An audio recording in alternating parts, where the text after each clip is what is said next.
Okay, these are your reverse lunges.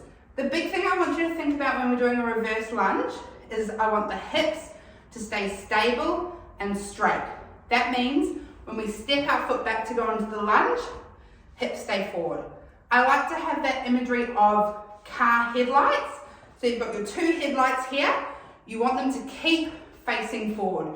You don't want to step back and have them rock, or maybe one go and one not. The other thing we're going to look at is our foot placement. A very common mistake I see is people stepping this foot directly behind that foot. We're not doing that. We've got our parallel feet. We're going back on our train tracks. So it's literally, if we had two lines running along under our feet, we would step it back to where that line is. Now we're going to come backwards and forwards. We're keeping our hips stable. One of the things I want you to play with is your body placement. So if there is no notes in your programming, you can keep your body upright, you can take your body forward, you can even hold on to something if you feel like you need a little bit more help. And just have a play around with what feels good for you.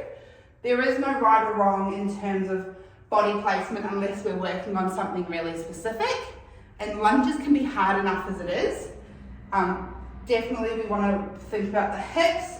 And then the next thing we want to think about is that foot that's going back. And you can see I'm putting my toes down. I'm not putting it all the way down. I've got my toes tucked under. And then I'm stepping back forward again. I'm also keeping most of my weight in my front foot. So I like to go 60-40. So we've got 60% of our weight through the front leg and then just a nice little 40 through the back. So it's not nothing, but it's not everything. It's not even, we're not transferring the weight. We're keeping that weight forward. The other thing is your depth. Ideally, you're going to be getting down as low as you can and coming back up. So if you can touch that knee to the ground, that's fantastic. If you find you're getting pain or you don't have the strength to get back up, or even if your hips feel like they're sort of tucking and moving and wobbling, go to the position that feels strong and work there. And then as you get stronger, hopefully you'll be able to get down lower. That is your reverse lunge.